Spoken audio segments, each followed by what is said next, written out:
Hi everyone, it's Alyssa here, and I would love to share with you today about a few thoughts and musings around the magician archetype. I was reading in one of my many books, The Hero Within. This is written by Pearson. It's quite an old book, I believe. I think it was printed in, gosh, I can't even see the printing date on here right now. 1986 was its first printing.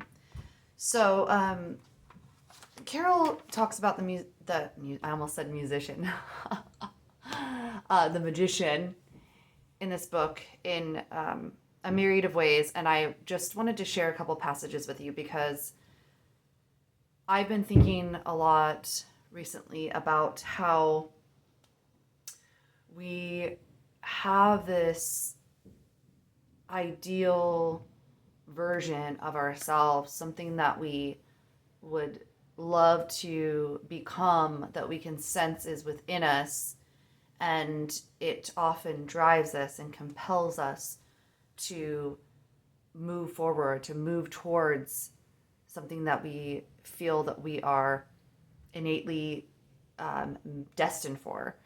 And what I've come to understand is oftentimes life does not look or feel the way that we think it should feel or want it to be. And there's so much beauty and power in unconditional acceptance and love of who we are and where we're at.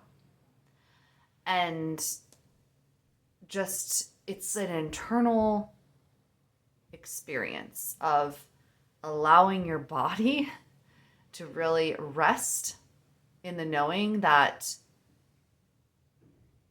you get to experience everything that you desire. And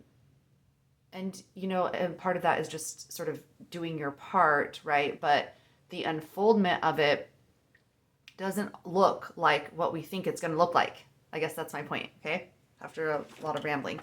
So, and there's beauty in that, right? Because if we knew how everything was going to work out, life would be fucking boring. So, I'd love to read you just a couple passages from this book around the magician archetype. I love archetypes. So I'd love to hear your comments and what are your thoughts and feelings about archetypal energies? What are your experiences? Are there any particular archetypes that you really deeply resonate with?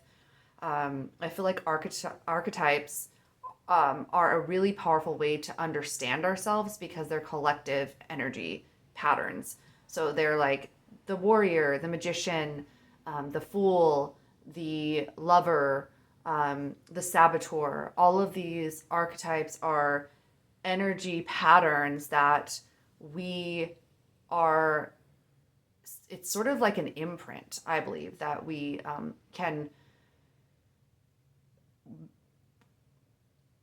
live out, but also we can disengage from to a certain degree. So there's certain patterns that you notice in your life that run really strongly, and then you can sort of start to retract or rescind, which would be the best word for that. Pull your energy out of that if it's a pattern that's not serving you. And so it's deactivating and activating different energy patterns, energy grids. Archetypes are fascinating. I mean, here we go. Let's read about the magician for a moment. I think that this is just, the magician archetype to me is about it's the mature magical thinking, and the maturity of moving through the archetypes of the orphan, the wanderer, even the warrior. Carol talks about it in this book as the magician sort of being even the more mature aspect of warrior energy, because the warrior is, the one that is going to fight and going to do whatever it takes to make something happen, while the magician sort of understands that that is not really necessary. So let me read you a couple passages. The magician learns that we are not life's victims. We are part of the unfolding of God. The resolution of the martyr warrior duality, according to which we either take from life or give to it, is the understanding that each of us contributes to the unfolding of God, not by holding back our natures to live up to some ideal perfection, but by allowing ourselves to be who we are, to love who and what we love, and to do the work that brings pleasure to our hearts and our minds. This means, however, giving up the illusion that we can force life to fit our scripts. So this is sort of what I was talking about with the allowing things to be okay, and knowing and trusting that life is mysterious and it's beautiful. And I mean, the older I get, the more I can relax and trust into this. But trust into, that's not the right way of saying it, but whatever. Anyway, I have another passage that I feel like is really potent. This is one of the main reasons that I wanted to come on here and share. Instead of struggling against powerlessness, loneliness, fear, or pain, the magician accepts them as part of the fabric of life, and hence opens up to discovering the lessons they bring us. The image of God, the Creator, speaking into the void to create life is a profoundly active image of creation, which at least seems to imply that the act of creation is totally under conscious control. The image of the goddess giving birth often is closer to what creativity is like for many people. When the goddess creates something out of nothing, her creation comes out of her body, not her mind. When we create in this way, we may labor long to give birth to something, not being quite sure what we are birthing. The creation may seem to us not so much something we chose as something that has chosen us. And we may fear that the baby will be born dead or deformed.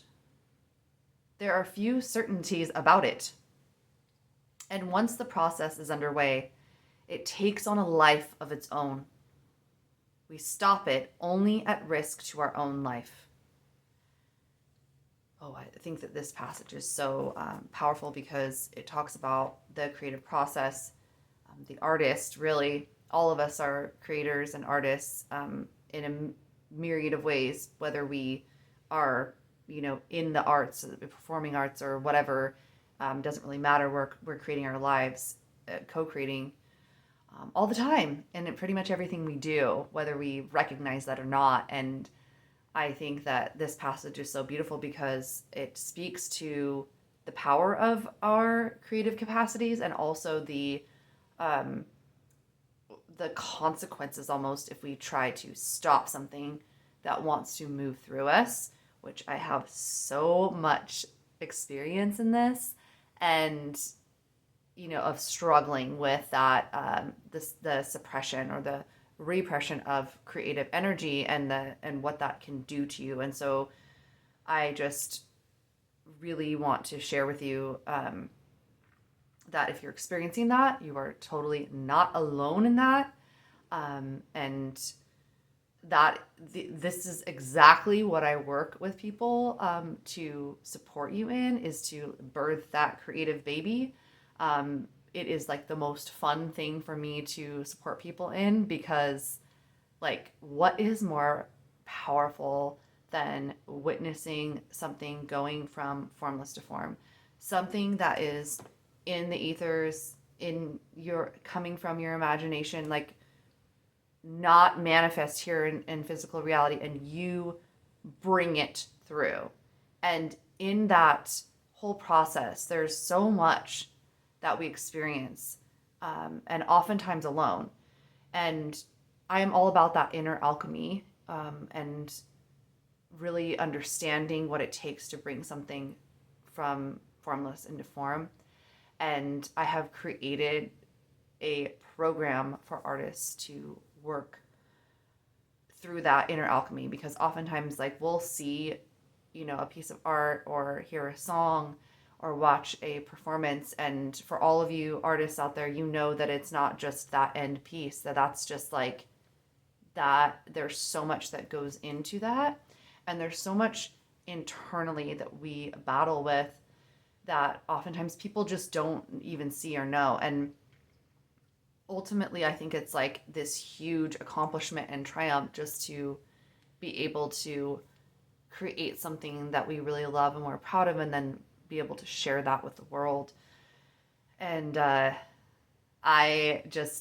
has been brewing within me for months to create this special program for artists and creatives that are really wanting to have support with the inner work that is required to write that song, to create that art piece. So if you're interested in that, just comment below and I'll give you details as more emerges from me. That is in the works right now.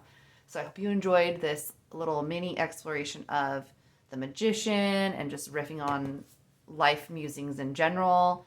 Again, if you're interested in this book, it's a pretty good book. I love that it was written by a woman, especially back in '86. Like it's pretty amazing. There's lots of good stuff in there. So thank you so much for watching, and please like and subscribe if you enjoyed this. And I will be back very soon to talk about more to do with the inner alchemy pieces. I'm going to be doing a video series that is on the stages of alchemy. So if that sounds fun to you, please stay tuned. Thank you so much for watching. Bye.